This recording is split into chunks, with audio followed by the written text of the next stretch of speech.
Hi, this is an update video of the AI for Everyone Lesson 15, my homework edition. So I posted my original solution and I got a message from Paul saying you might want to try to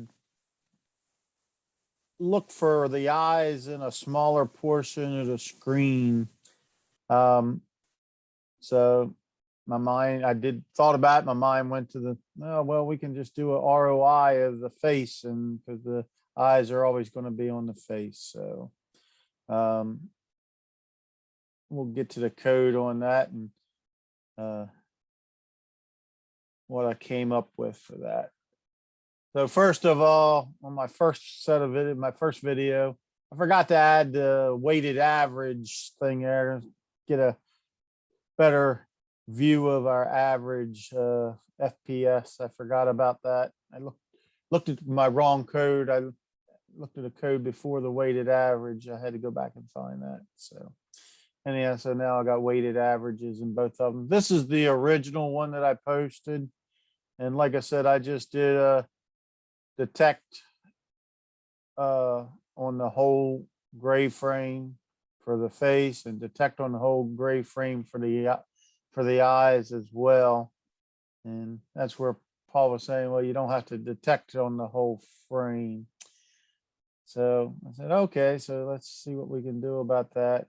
So what I ended up doing is creating this after you get for each face, because if you have multiple faces, you're going to want to do this for each rectangle face rectangle. So I figured I better nest it under each face. So I made a ROI frame gray for each rectangle. So we're getting the XY WH. So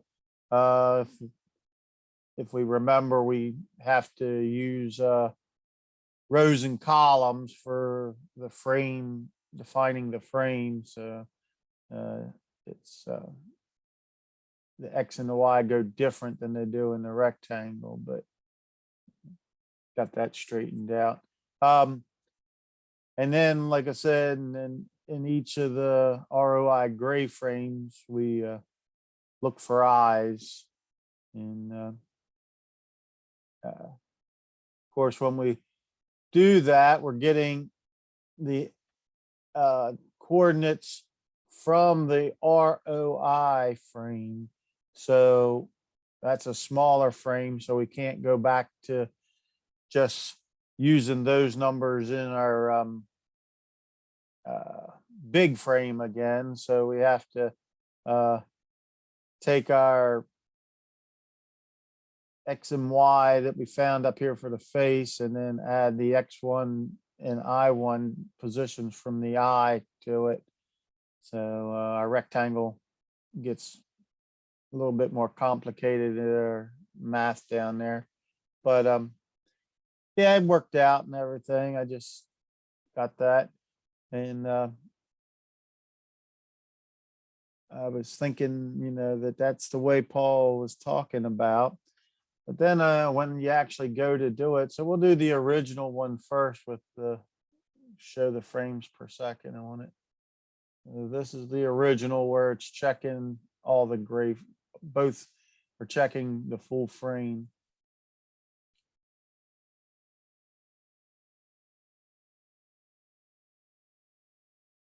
So we're getting about 18, 19, 17 to 19, 16, 17, 18, 19 frames per second on that.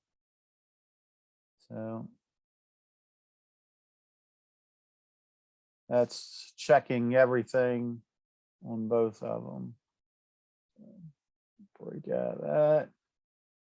Now we'll go to the one where we're checking just the ROI smaller frame for the eyes, hoping it to be faster.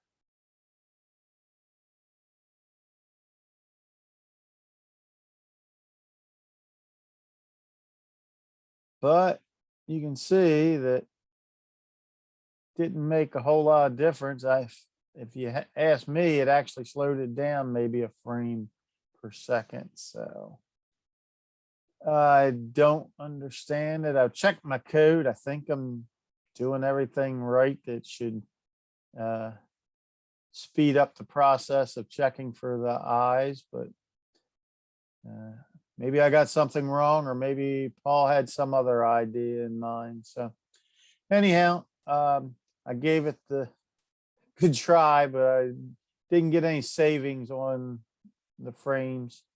I am using I'm using my better laptop. It's a Intel i5 core computer, so not the fastest, but it's a better than your baseline computer. So it maybe that has something to do with not seeing an increase, or just not sure. Anyhow, didn't get the results I wanted, but I figured I'd give a recording of it anyhow. Thanks.